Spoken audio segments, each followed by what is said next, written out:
옛사람과 그 행위를 벗어버리시고 신령한 신앙생활을 하는 성도님들이 다 되시기를 예수 그리스도의 이름으로 축원합니다. 성경을 보면은 우리는 겉사람과 속사람이 있는 것 볼 수 있습니다. 겉사람은 이 만질 수 있고 볼 수 있는 것이고, 이 우리 속사람은 우리 속에 있는 예수 그리스도를 믿음으로 말미암아 거듭난 사람, 새 사람을 속사람이라고 이렇게 말씀합니다. 우리 속에는 그런데 이제 이 거듭난 사람, 새 사람만, 속사람만 있는 것이 아니라 옛사람이 하나가 더 있습니다. 오늘 본문에도 옛사람과 그 행위를 벗어버리고 이렇게 말씀하잖아요. 그러니까 우리 속에는 옛사람과 새사람이 함께 살고 있습니다. 한 지붕 두 가족이라는 말 있잖아요. 그러니까 한 사람 속에 두 사람이 살고 있는데, 이 성경을 보면 이 옛사람과 새사람은 좀 마음의 생각이 좀 다릅니다. 성경을 보면 이 로마서 7장 23절에 내 지체 속에 있는 죄의 법으로, 옛사람은 죄의 법을 좋아하고요, 죄의 법을 즐기고요, 죄의 법을 따라 살고자 하고요, 이 새 사람, 그 속사람으로는 하나님의 법을 즐거워하되, 로마서 7장에 그렇게 얘기를 합니다.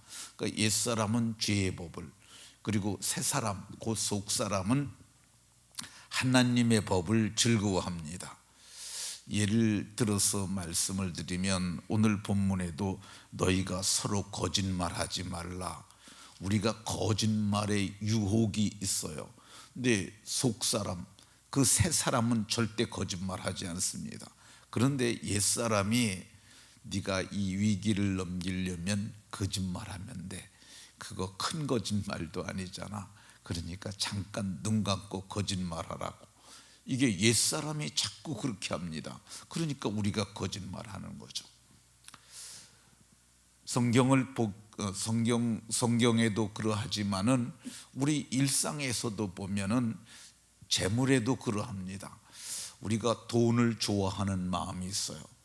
돈은 사랑의 대상이 아닙니다. 성경은 돈을 사랑하지 마라, 일만하게 뿌리가 된다고 얘기를 합니다. 돈이 일만하게 뿌리가라는 말이 아니에요. 돈을 사랑하는 것이 만가지약, 일만하게 뿌리가 된다고 얘기를 하고 있습니다. 그러니까 돈을 사랑하지 성경은 돈을 사랑하지 말라고 말씀하시면서 물질과 하나님을 겸하여 섬길 수 없다고 얘기를 합니다. 선택하라고 하는 거죠. 재물을 선택하든지 하나님을 선택하든지 선택하라는 겁니다. 그 실제적인 방법이 어떤 거냐면요, 소득의 10의 1조를 드리라는 거야. 그러니까 11조를 드리는 것을 어떤 사람들은 율법이라고 얘기를 합니다. 아닙니다. 11조는 율법이 아닙니다. 율법은 모세로부터 온 거고요, 처음에 성경에 11조를 드리는 사람들은 아브라함입니다. 아브라함이 멜기세덱의 그돌라오멜의 연합군을 격파하고 돌아오면서 11조를 드렸다고 성경이 기록하고 있습니다. 어떤 사람들은 그건 구약의 가르침이라고 이렇게 말하는 사람들이 있습니다. 아닙니다. 예수님께서 너희가 소득의 10의 1조를 드리면서 더 중요한 의와 인과 신은 버렸다고 말씀하시고, 이것도 행하고 저것도 버리지 말라고 그러셨어요.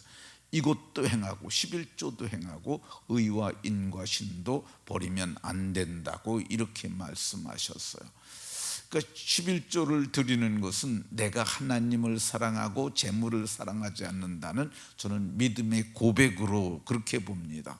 근데 이 옛사람은 돈을 사랑해서, 여기 있는 분들은 다 11조 생활을 하는 분들인데, 신앙생활을 하게 되면 그 11조의 벽을 넘는 것이 참으로 어렵습니다.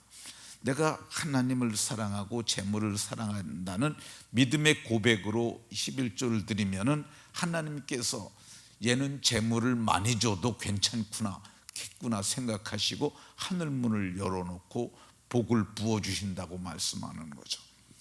우리가 이 세상을 살면서 죄의 법과 하나님의 법의 갈등 중에 하나는 욕구입니다. 욕구, 몸의 욕구. 이 몸의 욕구에는 성욕도 있고요, 식욕도 있고요, 탐욕도 있고요, 그런 것들이 있어요.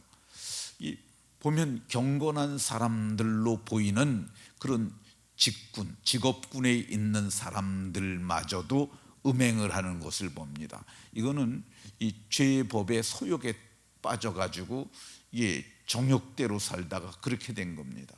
그러니까 예수님을 믿어서 거듭난 사람임에도 불구하고 그 옛사람은 그걸 즐거워하고 그러는 거예요.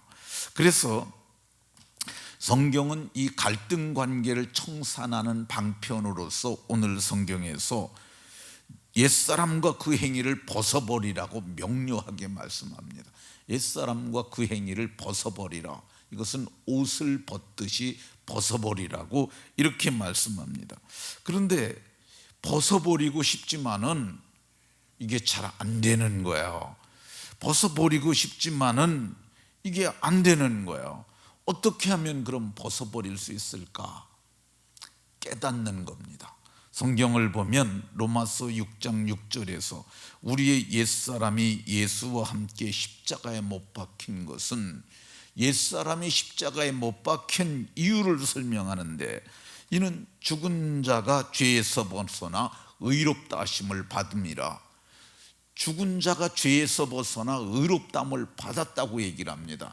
옛사람은 십자가에 못 박혔는데 이거는 죽은 자가 죄에서 벗어나 의롭다함을 받았으니까 이거를 깨닫는 거예요.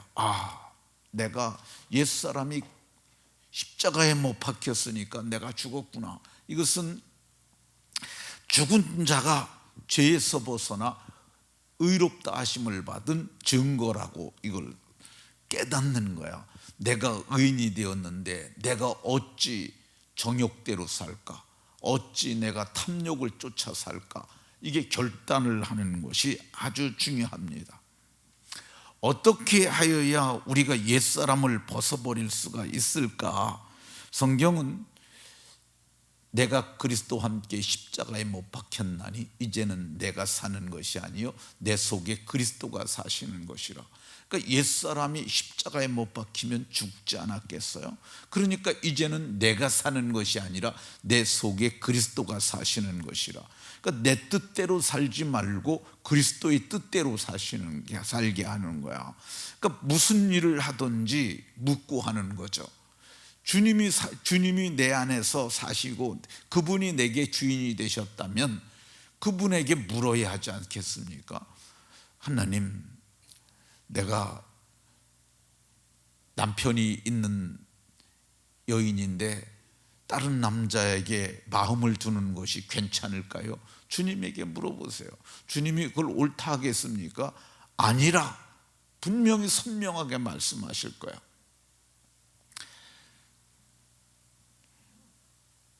예수님, 내가 돈을 맡은 사람인데 내가 이거 맘만 한 번 먹고 펜대 한 번만 굴리면 돈을 내가 횡령할 수 있는데 이거 할까요 말까요? 물어보세요. 주님이 그걸 하라고 하시겠습니까? 오늘 본문에도 그러잖아요. 서로 거짓말하지 말라고 얘기를 하잖아요.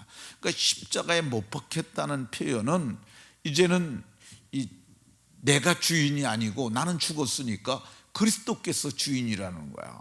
그러니까 이게 오늘 성경에서 말씀하시는 그 옛사람과 그 행위를 벗어버리는 것은